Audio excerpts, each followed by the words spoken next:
ইতিহাস কি এভাবেই প্রতিশোধ নেয়? একটা কলম, একই কলম, যে কলম একদিন তারেক রহমানকে বানিয়েছিল দুর্নীতির বড় পুত্র, আজ সেই কলমই কেন লিখছে তার বন্দনা? এই প্রশ্নটাই এই গল্পের শুরু। 18ই ডিসেম্বরের রাতে পত্রিকার অফিসে আগুনের লেলিহান শিখা কি তবে পুড়িয়ে দিল দীর্ঘদিনের হিসেব নিকাশ? যিনি ছিলেন খলনায়ক, আজ নিজেদের বাঁচাতেই কি তাকে ত্রাণকর্তা মেনে নিচ্ছেন তারা?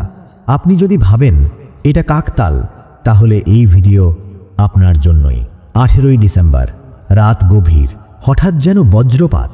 প্রথম আলো আর ডেলি স্টারের অফিসে হামলা, ভাঙচুর, আগুন, কাঁচ ভাঙে, আগুন জ্বলে, আর সেই আগুনের আলোতেই স্পষ্ট হয়ে ওঠে এক অস্বস্তিকর সত্য। এই ধ্বংসস্তূপের মাঝখানে দাঁড়িয়ে হঠাৎ করেই কেন প্রাসঙ্গিক হয়ে উঠলেন হাজার মাইল দূরের তারেক রহমান? তবে কি ভাঙা কাঁচের টুকরোগুলো চোখে আঙুল দিয়ে দেখিয়ে দিল দেশের রাজনৈতিক শূন্যতার ভয়াবহ রূপ? এই হামলা শুধু অফিসে নয়, এই আগুন শুধু কাগজে নয়, এই আগুন ছুঁয়ে গেছে মিডিয়ার নিরাপত্তা বোধে। এই আগুন প্রশ্ন তুলেছে ক্ষমতার বিপরীতে কে দাঁড়াবে? আর ঠিক তখনই মিডিয়ার স্মৃতিতে ফিরে আসে এক পুরনো পরিচিত নাম, তারেক রহমান। একটু ফিরে তাকান, 2007 সাল, 1/11।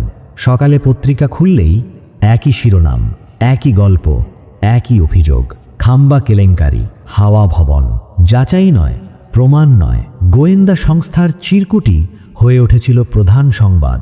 মিডিয়া ট্রায়ালের সেই অন্ধতার খেলায় কি পরিকল্পিতভাবেই ধুলোয় মিশিয়ে দেওয়া হয়নি একজন উদীয়মান নেতার ভবিষ্যৎ? সেদিন কি সাংবাদিকতার নিয়ম মানা হয়েছিল, নাকি রাষ্ট্রীয় নির্দেশই ছিল সবচেয়ে বড় সম্পাদক? একপাক্ষিক চরিত্র হনন, একই ভাষা, একই বিশেষণ, একই রায়। আর সেই রায়ের ফল 17 বছরের নির্বাসন, 17 বছরের অনুপস্থিতি, একটি দলের নেতৃত্বহীনতা। এই ক্ষত কি শুধুই ব্যক্তিগত ছিল, নাকি জাতীয়? সময় গড়ায়, চাপ কমে, সম্পাদকরা এক সময় বলেন ভুল হয়েছিল, কিন্তু প্রশ্ন থাকে, কেবল ভুল বললেই কি মুছে যায় 17 বছরের নির্বাসনের যন্ত্রণা? প্রমাণহীন সেই সংবাদগুলো কি কেবল সাংবাদিকতা ছিল, নাকি ছিল বিরাজনৈতিকরণের সুপরিকল্পিত অস্ত্র? সময়ের চাকা সত্যি অদ্ভুত। আজ সেই সম্পাদকদেরই দেখা যায় বিএনপির মঞ্চে, একই মুখ, একই কণ্ঠ। যাদের লেখনী ছিল তারেক রহমানের বিরুদ্ধে আগ্নেয়াস্ত্র, তারাই আজ বলছেন তার প্রত্যাবর্তন অপূর্ব সম্ভাবনাময়। মতিউর রহমান, মাহফুজ আনাম, যাদের কলমে ছিল বিষ, আজ তাদের কণ্ঠে কেন এত হাহাকার? এই বদল কি হঠাৎ, নাকি বাধ্যতামূলক? যখন অন্ধকারের শক্তি গ্রাস করতে আসে, তখনই কি তারা বুঝতে পারেন শক্ত রাজনৈতিক ঢাল ছাড়া মিডিয়াও নিরাপদ নয়?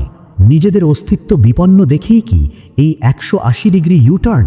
আজ কি সেই মিডিয়া ভিলেনই সবচেয়ে প্রয়োজনীয় হয়ে ওঠেনি? একটি শক্ত বিরোধী দল ছাড়া গণতন্ত্র টেকে না। একটি নেতৃত্বহীন রাজনীতি মানে ক্ষমতার একচেটিয়া দখল। এই বাস্তবতা 18ই ডিসেম্বরের আগুনে আরও একবার নগ্ন হয়ে উঠেছে। ইতিহাস কি এভাবেই প্রতিশোধ নেয়? আজ কি তারা বুঝতে পারছেন মধ্যপন্থী নেতৃত্ব ছাড়া গণতন্ত্র কতটা অরক্ষিত?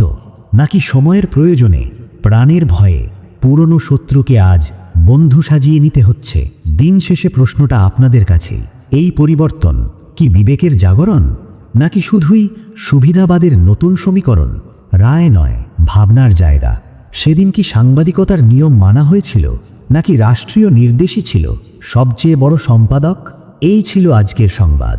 নির্ভরযোগ্য এবং আপডেটেড খবর পেতে সাবস্ক্রাইব করুন আমাদের চ্যানেল দ্য প্রেস। পরবর্তী গুরুত্বপূর্ণ আপডেটের সাথে আবারও দেখা হবে। ততক্ষণ সুস্থ থাকুন, সাথে থাকুন।